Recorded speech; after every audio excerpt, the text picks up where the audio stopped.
ठीक है, तो थोड़ा सा बात करेंगे हम लोग किस पे, एलोट्रोप पे बात करेंगे। और एलोट्रोप सबसे पहले हम लोग कार्बन का एलोट्रोप के बारे में पढ़ेंगे। ठीक है, समझ पा रहे हैं ना? तो बोर्ड पे ध्यान दीजिएगा।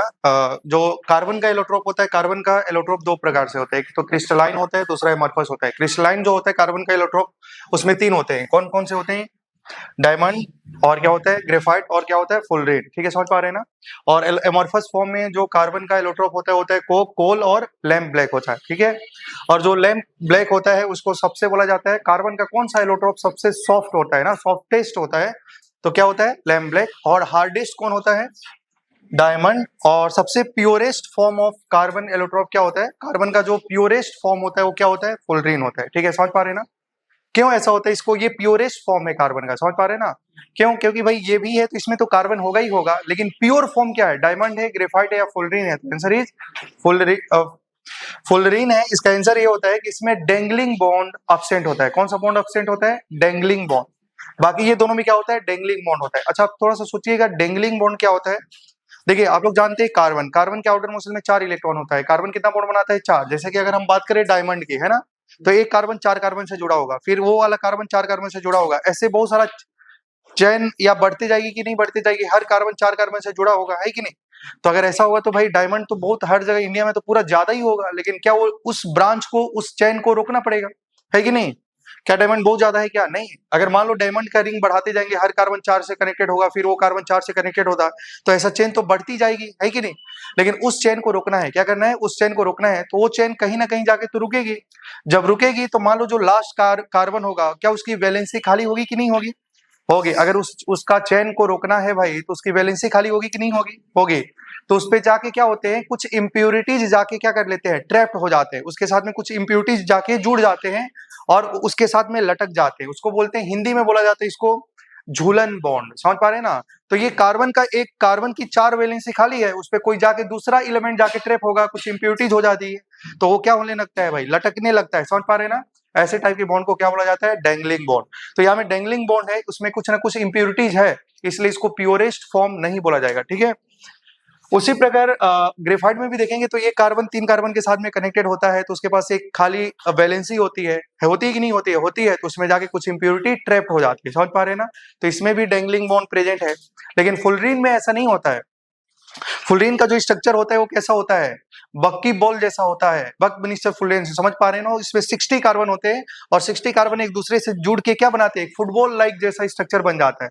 तो ये पूरा एक ही में आपस में ही क्या हो जाते हैं भाई? कंबाइन हो जाते हैं। तो बाहर वाला इंप्यूरिटी जाके उसके साथ में ट्रैप नहीं हो सकता है, इसलिए इसको क्या बोला जाता है? प्योरेस्ट फॉर्म बोला जाता है। क्या आप समझ पा रहे होंगे? और ये हमारा क्या है? लैम्प ब्लैक जो होता है वो सबसे सॉफ्टेस्ट होता है। तो हम लोग को जो एलोट्रोप पढ़ना है कार्बन का, वो जनरली कौन सा वाला पढ़ना है? क्रिस्टलाइन फॉर्म वाला पढ़ना है। तो उसमें भी आपको जानना पड़ेगा कि डायमंड और ग्रेफाइट में क्या डिफरेंसेस होते हैं। ठीक है, समझ पा रहे हैं ना? तो आप लोग जानते होंगे कि डायमंड जो होता है उसमें हर कार्बन का जो एक कार्बन होता है वो 4 कार्बन के साथ में कनेक्टेड होता है। इसमें एक कार्बन कितने कार्बन के साथ में कनेक्टेड होता है? 3। इसकी हाइब्रिडाइजेशन क्या होती है? sp3। इसकी हाइब्रिडाइजेशन क्या होती है? तो इनका हाइब्रिडाइजेशन होता है टेट्राहेड्रल। क्या होता है? टेट्राहेड्रल। 3D स्ट्रक्चर होता है, क्योंकि sp3 हाइब्रिडाइजेशन है वो प्लेनर है या नॉन प्लेनर है? नॉन प्लेनर होता है। नॉन प्लेनर है तो उसको क्या कंसीडर किया जाएगा? 3D। और इनकी जो ज्योमेट्री होती है वो कैसी होती है? 2D होती है, हेक्सागोनल लेयर्ड स्ट्रक्चर होता है। समझ पा रहे हैं ना? तो ये सब सारी बातें हैं जो आपको यहाँ में लिखनी है। तो पहले आप कॉपी कर लीजिए, यहाँ में ये कॉपी कर लीजिए।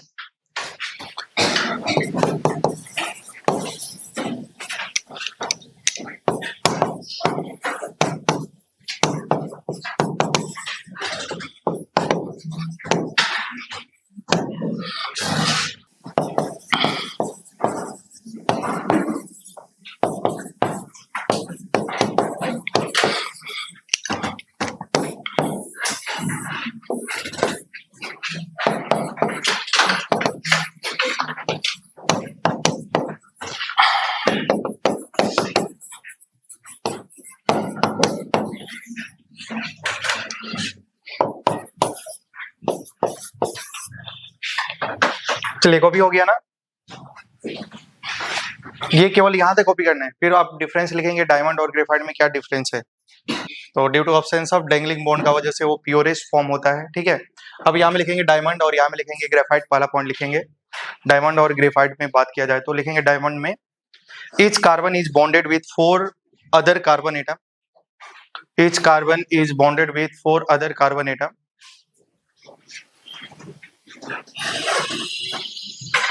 each carbon is bonded with four other carbon atom, और उसमें लिख लेंगे each carbon is bonded with 3 other carbon atom. Each carbon is bonded with 3 other carbon atom. समझ में आ रही है क्या? सेकेंड पॉइंट में लिखेंगे इट इज sp3 हाइब्रिडाइज, और वो क्या हो जाएगा, कौन सा हाइब्रिडाइज हो जाएगा, sp2. समझ पा रहे हैं ना? तो सेकेंड में लिख लेंगे ग्रेफाइट में इट इज sp2 हाइब्रिडाइज.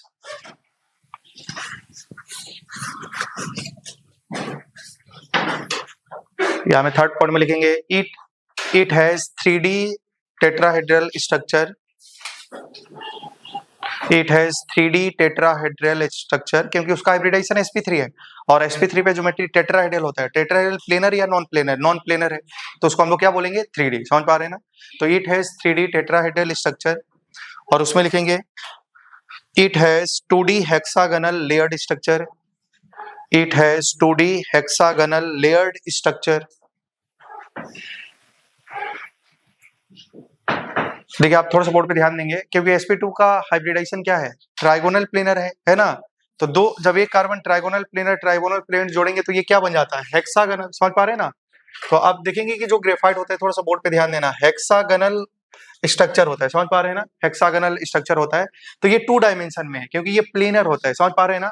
लेकिन अगर मान लो ये हेक्सागोनल रिंग है, दूसरा हेक्सागोनल रिंग है, समझ पा रहे हैं ना? ये भी हेक्सागोनल है, ये भी हेक्सागोनल है. समझ पा रहे हैं ना? तो इसके बीच में जो अट्रैक्शन होता है, ये होता है वंडरवॉल फोर्स ऑफ अट्रैक्शन. समझ पा रहे हैं ना? क्योंकि कार्बन का हाइब्रिडेशन क्या है, sp2 ट्राइगोनल प्लेनर, इसका भी sp2 ट्राइगोनल प्लेनर जुड़ेगा तो हेक्सागोनल बनाएगा, लेकिन ये जो डायमेंशन होगा वो 2D होगा. लेकिन मान लो ये हेक्सागोनल लेयर है, दूसरा हेक्सागोनल लेयर है, जब वो दोनों आपस में जुड़ेगा तो क्या बनाएगा, 3D बनाएगा. समझ पा रहे हैं ना? तो हम बात कर रहे हैं हेक्सागोनल लेयर्ड स्ट्रक्चर का. समझ पा रहे हैं ना? जब दो हेक्सागोनल जुड़ेगा तो क्या बन जाएगा, 3D बन जाएगा. समझ पा रहे हैं ना? अगर आपसे कोई पूछेगा कि 2 हेक्सागोनल लेयर स्ट्रक्चर को जब ज्वाइन करेंगे तो बताओ 2D बनेगा या 3D बनेगा? 3D बन जाएगा. अरे भाई लेंथ ब्रेथ तो है ही है, ऐड करेंगे तो हाइट तो आ ही जाएगा, तो 3 डायमेंशन हो जाएगा, है कि नहीं? चलिए बोर्ड पे ध्यान देंगे. अगर हम बात करते हैं, देखो हेक्सागोनल और हेक्सागोनल जब जुड़ेगा तो इसके बीच में जो फोर्स ऑफ अट्रैक्शन होगा वो वीक फोर्स ऑफ अट्रैक्शन होगा, और जनरली जो वीक फोर्स ऑफ अट्रैक्शन क्या होता है, वंडरवॉल फोर्स ऑफ अट्रैक्शन होगा. मतलब ये दोनों का बीच में जो लेयर होगा, दोनों का बीच में जो अट्रैक्शन होगा वो क्या होगा, वीक होने वाला है. लेकिन कार्बन में क्या होता है, एक कार्बन 4 कार्बन के साथ में जुड़ा होगा, फिर ये कार्बन 4 कार्बन के साथ में जुड़ा होगा, मतलब एक यूनिट दूसरी यूनिट से जुड़ती है तो वो स्ट्रॉन्ग कोवेलेंट बॉन्ड के साथ में जुड़ती है कि नहीं? तो ये नेटवर्क कोवेलेंट सॉलिड होता है. समझ पा रहे हैं ना? क्योंकि ये और ये जुड़ेगा तो किससे जुड़ रहा है, कोवेलेंट बॉन्ड के थ्रू जुड़ रहा है. लेकिन ये किसके साथ में जुड़ रहा है, वंडरवॉल फोर्स ऑफ अट्रैक्शन का वजह से जुड़ रहा है. तो बताओ इसका अट्रैक्शन कम होगा, इसका अट्रैक्शन ज्यादा होगा. अगर इसका अट्रैक्शन कम है तो ये इस पे क्या कर सकता है, फ्लिप कर सकता है. लेकिन ये फ्लिप नहीं कर सकता है, तो ये फ्लिप कर सकता है, इसलिए इसको लुब्रिकेंट में इस्तेमाल किया जाता है. और ग्रेफाइट को कभी भी आप डायमंड को कभी भी आप लुब्रिकेंट में यूज नहीं कर सकते हैं, लेकिन इसमें इसको क्या कर सकते हैं, लुब्रिकेंट में इस्तेमाल किया जा सकता है, क्योंकि दोनों का बीच में जो अट्रैक्शन है वो कमजोर है, तो ये क्या कर सकता है, एक दूसरे पे क्या कर सकता है, फ्लिप कर सकता है. क्या समझ पा रहे हैं ना? तो नेक्स्ट पॉइंट में लिखेंगे इट, डायमंड में लिखेंगे it does not act as lubricant. It does not act as lubricant. It does not act as lubricant. और इसमें ग्रेफाइट में लिखेंगे it act as lubricant. It act as lubricant due to presence of weak van der Waals force of attraction. Due to presence of weak van der Waals force between layer. Weak van der Waals force attraction between layers. समझ पा रहे हैं ना?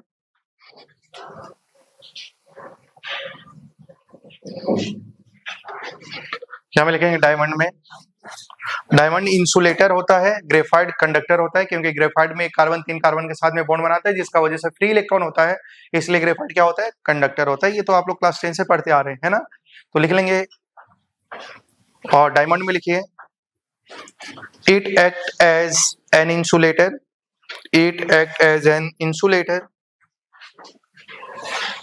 It act as an insulator, और यहां में लिखेंगे it act as conductor, it act as conductor due to presence of free electron, due to presence of free electron, due to presence of free electron. समझ पा रहे हैं ना? तो फ्री इलेक्ट्रॉन का वजह से वो कंडक्टर होता है, और वो फ्री इलेक्ट्रॉन का वजह से उसके पास फ्री इलेक्ट्रॉन नहीं है तो क्या होगा? इंसुलेटर होगा। समझ पा रहे होंगे आप लोग? अब ठीक है, ये यहाँ तक बात समझ में आ रही है। ये तो डिफरेंस हो गया, आपको पता भी होना चाहिए। और बोर्ड पे ध्यान देना, कभी कभी ये भी लिखा होगा थर्मोडायनेमिक्स स्टेबिलिटी की बात किया जाएगा, कौन ज्यादा स्टेबल है। तो आप लोग को ऐसा लग रहा होगा कि डायमंड सबसे हार्ड है तो वो ज्यादा स्टेबल होगा। तो अगर ये पहली बार मतलब पहली बार अगर मान लो क्वेश्चन में आ गया तो आप क्या टिक करेंगे? आप बोलेंगे कि डायमंड तो सबसे हार्डेस्ट होता है तो ये ज्यादा स्टेबल होगा, तभी तो ज्यादा हार्ड होता है कि नहीं? तो अगर ऐसा आप सोच रहे हैं तो बिल्कुल गलत है। ग्रेफाइट थर्मोडायनेमिक की स्टेबिलिटी की किसकी ज्यादा होती है? कौन थर्मोडायनेमिक ज्यादा स्टेबल होता है? तो ग्रेफाइट। तो इसका रीजन होता है, यहाँ में हम लोग पढ़ते हैं, जब आपको थर्मोडायनेमिक्स पढ़ाया जाएगा तो यहाँ में जो टर्म होता है वो पढ़ते हैं हीट ऑफ फॉर्मेशन से। तो जब भी हीट ऑफ फॉर्मेशन की बात करते हैं तो इसका हीट ऑफ फॉर्मेशन को 0 माना जाता है, इसी को रेफरेंस मानते हुए सॉल्व किया जाता है। ठीक है, समझ पा रहे हैं ना? तो ग्रेफाइट जो होता है वो डायमंड से ज्यादा स्टेबल होता है। थर्मोडायनेमिकली स्टेबिलिटी का ऑर्डर ये है। ठीक है, समझ पा रहे हैं ना? Graphite is more stable then diamond. समझ पा रहे हैं ना? क्योंकि इसका हीट ऑफ फॉर्मेशन को क्या माना जाता है? इसी को रेफरेंस माना जाता है, और इसका हीट ऑफ फॉर्मेशन 0 होता है, और इसका हीट ऑफ फॉर्मेशन पॉजिटिव होता है। ठीक है, तो इसलिए वो ज्यादा स्टेबल होगा। कौन ज्यादा स्टेबल होगा? ग्रेफाइट। ठीक है, समझ पा रहे हैं ना? अब हम बात करेंगे फुलरीन के बारे में भी थोड़ा सा बात करेंगे। ये तो डायमंड ग्रेफाइट के बारे में बात हो गई है, और इसी को हम लोग बक्की बॉल या सॉकर बॉल या फुटबॉल लाइक जो स्ट्रक्चर होता है, ठीक है, तो इसमें बहुत सारे, ये जरूरी नहीं कि जो फुलरीन होती है वो केवल C60 होती है भाई। ऐसे बहुत C60 होती है, C70 होती है, C80 होती है, बहुत सारे फुलरीन का स्ट्रक्चर होता है। लेकिन हम लोग को जो पढ़ना है वो किसके बारे में पढ़ना है? C60 के बारे में पढ़ना होता है। ठीक है, समझ पा रहे हैं ना? यहाँ में 100% ये फिक्स है कि जो कार्बन का नंबर होगा वो हमेशा कैसा नंबर होगा? Even number. ये ऐसा कभी नहीं होगा C71 या C69, ऐसा नहीं होगा। ठीक है, मतलब हमेशा इवन नंबर होगा। तो हम लोग को जो जिसके बारे में पढ़ना है वो क्या है? C60। क्या है? C60। तो याद रखना, इसको बक्की बॉल भी बोलते हैं। जैसे आप लोग फुटबॉल देखते हैं, उसमें अगर मैं व्हाइट और ब्लैक स्पोर्ट से समझाऊं यहाँ पे, ठीक है, तो व्हाइट और ब्लैक में देखते हैं कि कुछ क्या होते हैं? पेंटागनल रिंग या हेक्सागनल रिंग एक दूसरे के साथ में जुड़े हुए होते हैं ना, फुटबॉल का जैसा स्ट्रक्चर होता है।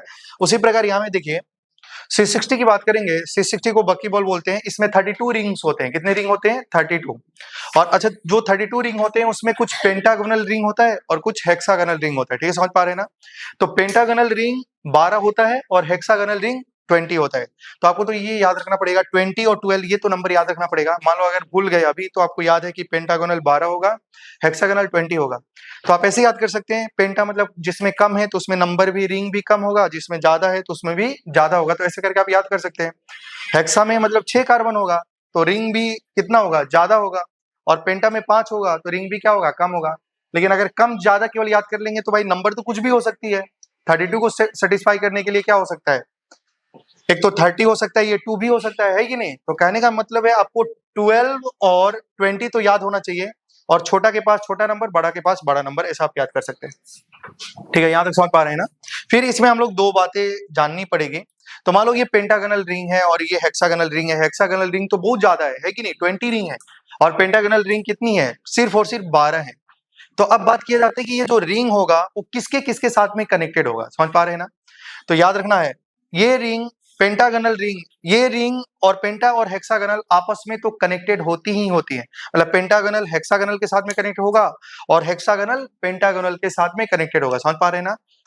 मेरा कहने का मतलब है यहाँ में पेंटागोनल और हेक्सागोनल 2 रिंग होती है। ठीक है, तो पेंटागोनल हेक्सागोनल के साथ में कनेक्ट होता है, हेक्सागोनल पेंटागोनल के साथ में कनेक्ट होता है। लेकिन इंपॉर्टेंट बात ये है कि यहाँ में देखो इसका नंबर तो कम है ना भाई, तो ये खुद का साथ में कनेक्टेड नहीं होता है। मतलब pentagonal is only connected with hexagonal ring, लेकिन जो हेक्सागोनल होता है वो पेंटागोनल के भी साथ कनेक्ट होता है और हेक्सागोनल हेक्सागोनल के साथ भी कनेक्टेड होता है। समझ पा रहे हैं ना? तो कभी कभी ऐसा स्टेटमेंट आ जाता है कि कौन कौन सा स्टेटमेंट ट्रू है, कौन सा स्टेटमेंट फॉल्स है।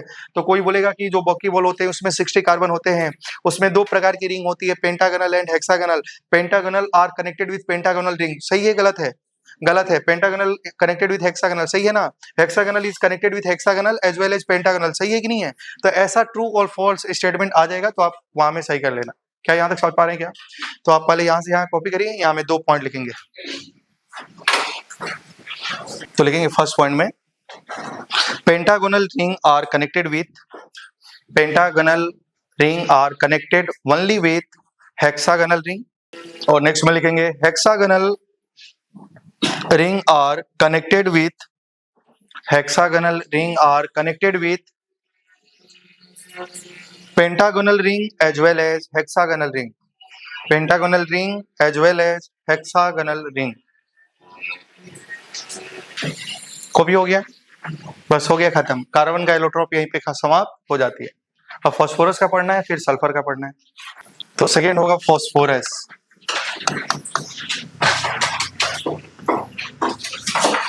तो देखिए फास्फोरस का हम लोग बारे में बात करेंगे।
कॉपी हो गया ना।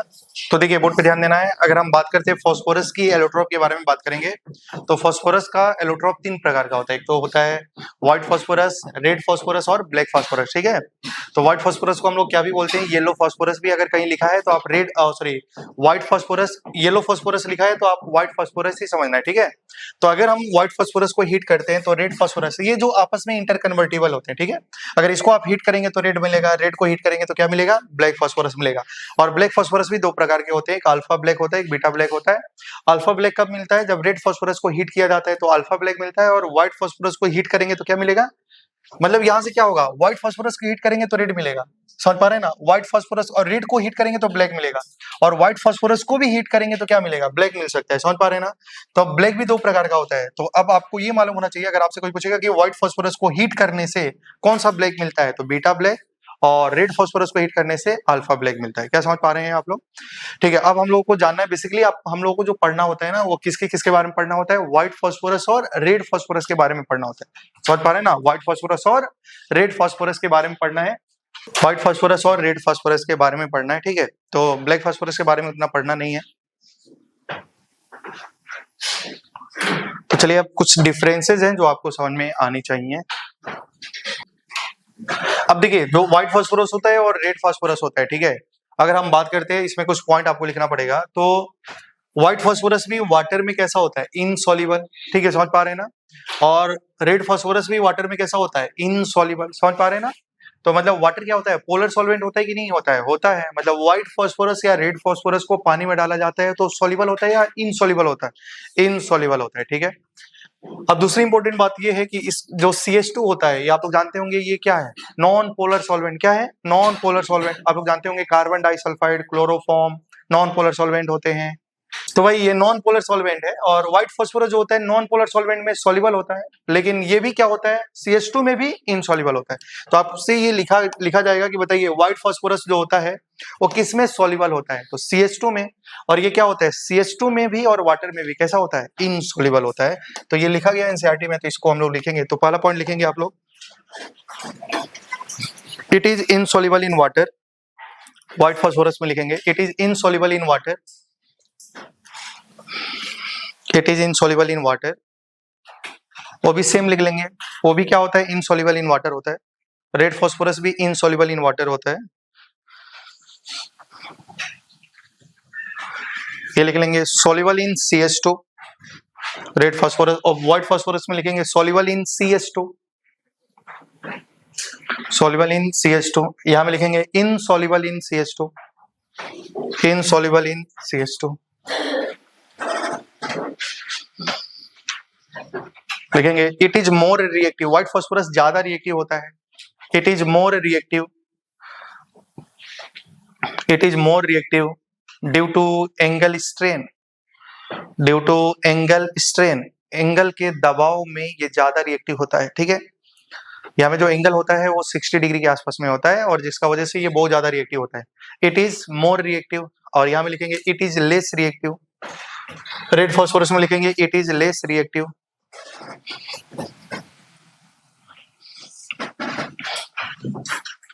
अच्छा, यहाँ में ध्यान देना, मैं बोला था ना कि जो व्हाइट फास्फोरस होता है ना वो ज्यादा रिएक्टिव होता है और जो रेड फास्फोरस होता है वो लेस रिएक्टिव होता है। ठीक है, समझ पा रहे हैं ना? इसको थोड़ा सा समझ लेते हैं, फिर आगे सल्फर के बारे में बात किया जाएगा। तो अभी तक आपको कितनी पॉइंट लिखा दी गई हैं? 3 ना, इसे 6 पॉइंट ही लिखा है, 6 पॉइंट लिखाई जाएंगे। तो देखिए व्हाइट फास्फोरस जो होता है ना, आप लोग जानते होंगे P4 का स्ट्रक्चर आपने बनाया होगा शायद, ऐसे कुछ याद आ रहा होगा, ऐसे बनाया होगा। तो यहाँ में एक लोन पेयर है, क्या ये 3 कोवेलेंट बॉन्ड बना रहा है कि नहीं बना रहा है? बना रहा है कि नहीं? तो 3 कोवेलेंट बना रहा है। ठीक है, अब हम बात करते हैं रेड फास्फोरस की। देखिए यहाँ में जो एंगल होता है वो क्या होता है? 60 डिग्री होती है। ठीक है, समझ पा रहे हैं ना? और इसका हाइब्रिडाइजेशन है sp3 और यहाँ में एंगल है 60 डिग्री। समझ पा रहे हैं ना? इस एंगल स्ट्रेन का वजह से, इस एंगल का दबाव का वजह से ये ज्यादा क्या होता है? रिएक्टिव होता है। समझ पा रहे हैं ना? और यहाँ में जो होता है रेड फास्फोरस, और ये याद रखना कि ये जो एग्जिस्ट करता है ये मोनोमर के फॉर्म में, ये डिस्क्रीट पार्टिकल, ये क्या है? डिस्क्रीट या monomer, it exist as discrete particle, मतलब ये एक ही होता है। ठीक है, समझ पा रहे हैं ना? ये मोनोमर के फॉर्म में एग्जिस्ट करता है। समझ पा रहे हैं ना? मतलब अकेला P4 ऐसा, व्हाइट फास्फोरस ऐसा होगा, लेकिन हमारा जो रेड फास्फोरस होता है वो पॉलीमराइज हो जाता है, वो पॉलीमेरिक फॉर्म में एग्जिस्ट करता है। उसका रीजन क्या होता है? बोर्ड पे ध्यान दीजिए। जैसे मान लो ये P4 है और यहाँ में दूसरा भी P4 है, ऐसा यूनिट। अच्छा बताओ, फास्फोरस को बॉन्ड कितना बनाना है? 3। यहाँ में कितना बॉन्ड बना रहे हैं? 3 या 2? 2। अरे भाई देखो, 1 2, समझ पा रहे हैं ना? ये 3 बॉन्ड बना है, ये कितना बॉन्ड बना रहे हैं? 2। तो ये इसके साथ में कंबाइन करेगा, फिर ये फास्फोरस नेक्स्ट अगला वाला के साथ में कंबाइन करेगा, ये भी कंबाइन करेगा, तो ये पॉलीमेरिक फॉर्म बना लेता है। ठीक है, समझ पा रहे हैं ना? और ये हमारा कौन सा पार्टिकल होता है? मोनोमर के फॉर्म में, डिस्क्रीट के फॉर्म में एग्जिस्ट करता है। अगर मान लो एक और यूनिट आया P4 का, ठीक है, तो इन दोनों के बीच में जो लगने वाला फोर्स ऑफ अट्रैक्शन होगा वो क्या होगा? Weak force of attraction. समझ पा रहे हैं ना? वंडरवॉल फोर्स ऑफ अट्रैक्शन होगा दोनों लेयर का बीच में जो अट्रैक्शन होगा। लेकिन ये और ये एक दूसरे से कैसे जुड़ रहे हैं? कोवेलेंट बॉन्ड के थ्रू जुड़ रहे हैं, इसलिए ये जो बॉन्ड होगा वो कैसा होगा? स्ट्रॉन्ग होगा और ये पॉलीमेरिक फॉर्म बनाएगा। समझ पा रहे हैं ना? तो आप मुझे बताओ, इसका और इसका मेल्टिंग पॉइंट किसका ज्यादा होगा? इसका डेंसिटी भी क्या होगा? ज्यादा, क्योंकि ये पॉलीमेरिक फॉर्म है और ये क्या है? मोनोमेरिक फॉर्म है। समझ पा रहे हैं ना? या डिस्क्रीट फॉर्म है, तो इसका मेल्टिंग एंड बॉइलिंग पॉइंट ज्यादा होता है, इसका मेल्टिंग एंड बॉइलिंग पॉइंट कम होता है। इसलिए ध्यान देना, जब भी कहीं भी लिखा जाए फास्फोरस की रिएक्शन हो रही है तो जनरली कौन सा फास्फोरस होता है? White phosphorus. ये क्या करता है? अंधेरा में ग्लो करता है। समझ पा रहे हैं ना? ये जो फास्फोरस होता है ना, जब ये ऑक्सीजन के साथ में रिएक्शन करता है, किसके साथ में रिएक्शन करता है? ऑक्सीजन के साथ में रिएक्शन करता है, तो बनाता है P4O6 या P4O10 बनाता है। मतलब जब, क्योंकि ये ज्यादा रिएक्टिव है और जैसे इसको ऑक्सीजन के कंटेंट में लाया जाता है तो ये क्या बना लेता है? P4O6 या P4O10 बना लेता है। और P4O6 या P4O10 जो होता है वो क्या होता है? ज्वलनशील होता है, जलता है। क्या होता है? जलता है। इसलिए ये क्या करता है भाई? अंधेरा में देखेंगे तो लगेगा ऐसा ग्लो कर रहा है। समझ पा रहे हैं ना? तो इसलिए ये क्या होता है? ज्यादा रिएक्टिव होने का वजह से ये ऑक्सीजन के कंटेक्ट में आता है और ऑक्सीजन के साथ में रिएक्शन करके बनाता क्या है? P4 reacted with O2 to form P4O10 या P4O6। अगर एक्सेस ऑक्सीजन है तो P4O10 बनाएगा, लिमिटेड ऑक्सीजन है तो P4O6 बनाएगा। समझ पा रहे हैं ना? और वो क्या होता है भाई? जलता है। समझ पा रहे हैं ना? इसलिए ये डार्क में क्या करता है? ग्लो करता है। लेकिन ये बॉन्ड कैसा है भाई? स्ट्रॉन्ग है कि नहीं? अगर बॉन्ड स्ट्रॉन्ग है, क्योंकि दोनों एक दूसरे से कोवेलेंट बॉन्ड के थ्रू जुड़ा है, तो ये जनरली ऑक्सीजन के साथ में क्या करता है? रिएक्शन नहीं कर पाता है। समझ पा रहे हैं ना? तो यही इसका रीजन होता है। और व्हाइट फास्फोरस जो होता है वो पॉइजनस नेचर का होता है, जहरीला होता है, और ये कैसा होता है? जहरीला नहीं होता है। तो समझ पा रहे हैं? तो जब भी आपको रिएक्शन दी जाएंगे, जो भी रिएक्शन में जो फास्फोरस होगा वो समझ लेना कौन सा फास्फोरस है? व्हाइट फास्फोरस है। रेड फास्फोरस का सिर्फ और सिर्फ एनसीईआरटी में एक ही रिएक्शन है जो आपको याद होना चाहिए। फॉस्फीन जानते ही होंगे, PH3 की रिएक्शन पानी से कराइए, तो बन जाता है रेड फास्फोरस।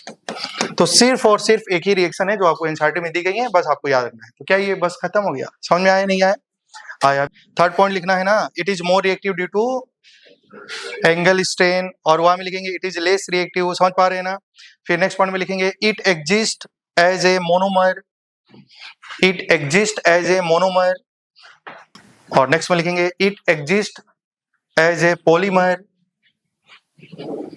ये मोनोमर के फॉर्म में एग्जिस्ट करता है, वो पॉलीमर के फॉर्म में एग्जिस्ट करता है, ठीक है। नेक्स्ट में लिखेंगे इट ग्लो इन डार्क, वो लिखेंगे it does not glow in dark लिखेंगे इसमें। नेक्स्ट में व्हाइट फास्फोरस में लिखेंगे it is low melting point and density. इसकी मेल्टिंग पॉइंट और डेंसिटी क्या होती है? कम होती है कि नहीं? क्योंकि इसके बीच में जो लगने वाला जो फोर्स ऑफ अट्रैक्शन होता है वो वंडरवॉल फोर्स ऑफ अट्रैक्शन होता है, और वो कोवेलेंट बॉन्ड के थ्रू जुड़ा होता है कि नहीं? तो नेक्स्ट में लिखेंगे it is high melting point and density.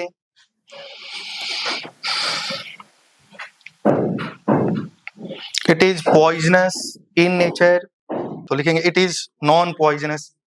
तो अच्छा, व्हाइट फास्फोरस जमे में क्या भी लिखा हो सकता है? Yellow phosphorus. समझ पा रहे हैं ना? तो आप बोलेंगे ये कहां से आ गया? तो व्हाइट फास्फोरस को ही येलो फास्फोरस बोला जाएगा। तो चलिए, खत्म हो गया कार्बन का एलोट्रोप, खत्म हो गया फास्फोरस का, खत्म हो गया। अब हम बात करेंगे सल्फर की। किसकी बात करेंगे? सल्फर की। चलिए,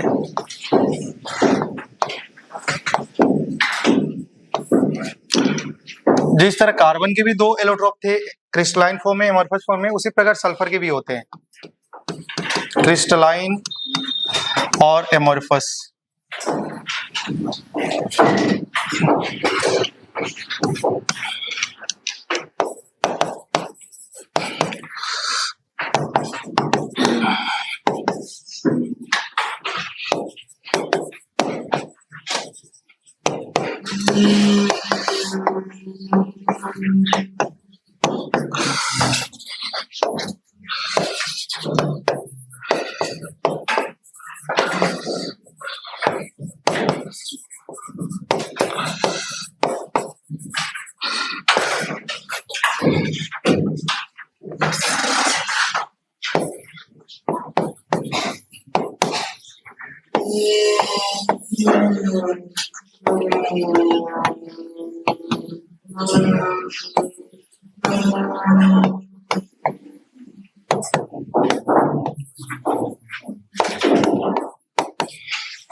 चलिए, बोर्ड पे ध्यान देंगे।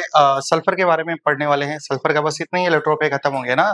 तो सल्फर का भी दो एलोट्रोप होता है, एक तो क्रिस्टलाइन और दूसरा होता है एमॉर्फस। एमॉर्फस के बारे में आपको नहीं पढ़ना है। एमॉर्फस सल्फर में दो होता है, मिल्की सल्फर और कोलाइडल सल्फर, ठीक है। जब वो एक टॉपिक पढ़ाई जाएंगी आपको, तो वहां में याद करा दिया जाएगा ये सब पढ़ाया गया था, मतलब ये सब वहां में आएगा। ये सब इसके बारे में नहीं पढ़ना है हम लोग को, सिर्फ और सिर्फ सल्फर का क्रिस्टलाइन वाला फॉर्म पढ़ना है। उसमें दो प्रकार का होता है, एक होता है अल्फा सल्फर, दूसरा क्या होता है? Beta sulphur. अल्फा सल्फर का दूसरा नाम होता है रोम्बिक। क्या नाम होता है? रोम्बिक, और इसका क्या नाम होता है, मोनोक्लिनिक। और रोम्बिक और मोनोक्लिनिक क्या होता है भाई, लैटिस होता है। क्या होता है, लैटिस। स्ट्रक्चर ऑफ सॉरी, एक चैप्टर हुआ करता था सॉलिड स्टेट, उसमें सबका स्ट्रक्चर बनाया जाता था, मोनोक्लिनिक, ट्राइक्लिनिक, है कि नहीं। तो ये रोम्बिक और मोनोक्लिनिक याद रखना है, अल्फा सल्फर रोम्बिक याद रखना है, और बीटा सल्फर मोनोक्लिनिक याद करना है। अल्फा सल्फर और बीटा सल्फर एक टेम्परेचर में दोनों कहाँ पे होते हैं, इक्विलिब्रियम में होते हैं, और वो टेम्परेचर होता है 369। क्या होता है, 369 केल्विन। अगर अल्फा सल्फर को 369 केल्विन से ज्यादा टेम्परेचर देंगे तो अल्फा सल्फर बीटा सल्फर में कन्वर्ट हो जाएगा, और बीटा सल्फर को 369 से कम टेम्परेचर होगा तो इसमें कन्वर्ट होगा। और इस 369 केल्विन टेम्परेचर पे दोनों आपस में कहाँ में होते हैं, इक्विलिब्रियम में होते हैं। क्लियर है ना। याद कैसे, 3 का टेबल याद होता है क्या, 3 1 जा 3, 3 2 जा 6, 3 3 जा 9, याद रखेंगे। 369 है ना, 3 का मल्टीपल है कि नहीं है। तो आपको याद रखना है, अगर टेम्परेचर मान लो दे दिया डिग्री सेल्सियस में बोल देंगे तो क्या होगा, मान लो बोलेगा ट्रांजिशन टेम्परेचर बताइए जिसमें अल्फा और बीटा इक्विलिब्रियम में होता है, तो आप क्या बोलेंगे 369 केल्विन, लेकिन ऑप्शन में 90 डिग्री सेल्सियस, तो इसमें 273 माइनस कर लेंगे तो आंसर आ जाएगा डिग्री सेल्सियस में। ठीक है, अब बोर्ड पे ध्यान देना, हमारा जो सल्फर होता है वो क्या या तो एसिड के फॉर्म में होता है, S6 या S2, समझ पा रहे हैं ना। जब एसिड को गर्म किया जाता है, हीट किया जाता है, तो किस में कन्वर्ट हो जाता है, S6, और S6 को जब हीट करते हैं तो क्या बनता है, S2। S8 जो होता है डायमैग्नेटिक होता है, S6 डायमैग्नेटिक होता है, S2 पैरामैग्नेटिक होता है। अगर आपको याद होगा तो MOT में पढ़ाया गया था, बॉस B2O2S2। तो ये इनके पास इवन नंबर ऑफ इलेक्ट्रॉन है, लेकिन ये कैसे होते हैं, पैरामैग्नेटिक। ऑक्सीजन में क्या था, pi star 2px pi star 2py में एक एक अनपेयर्ड इलेक्ट्रॉन था, इसलिए ये कैसा था, पैरामैग्नेटिक। ऐसा था पैरामैग्नेटिक। इसमें भी यहाँ में पाई 2px पाई 2py, इसमें क्या होगा, पाई 3px पाई 3py में एक एक अनपेयर्ड इलेक्ट्रॉन होगा, इसलिए इसके पास अनपेयर्ड इलेक्ट्रॉन 2 है, इसलिए कैसा है, पैरामैग्नेटिक इन नेचर है। समझ पा रहे हैं ना, ये बोर्ड का बहुत ही फेमस क्वेश्चन है। S2 का नेचर कैसा है, पैरामैग्नेटिक, और ये जो एग्जिस्ट करता है वो वेरी हाई टेम्परेचर में करता है। समझ पा रहे हैं ना, S2 जो होता है हाई टेम्परेचर में, ये एग्जिस्ट करता है वेरी हाई टेम्परेचर में, और वो वेपर स्टेज होता है। कौन सा फेज में होता है, वेपर फेज में, और उनका नेचर कैसा होता है, पैरामैग्नेटिक। समझ पा रहे हैं ना। अब इनकी स्ट्रक्चर की बात करते हैं, चलिए यहाँ में देखेंगे। तो एसिड का स्ट्रक्चर बनाना है,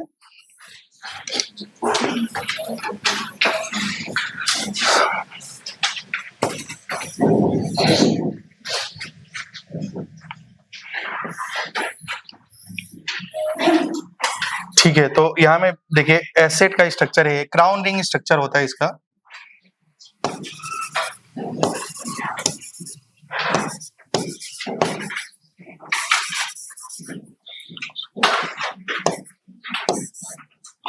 ठीक है,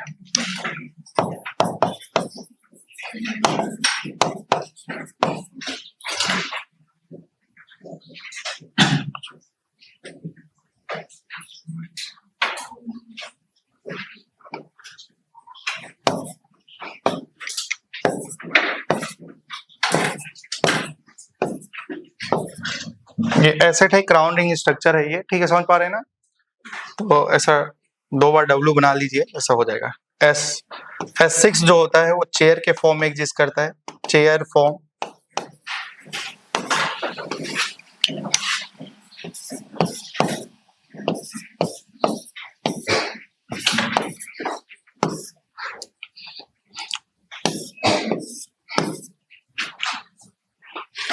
ठीक है, तो ये चेयर फॉर्म हो गया। क्या आपको चेयर फॉर्म दिखाई दे रहे हैं ना।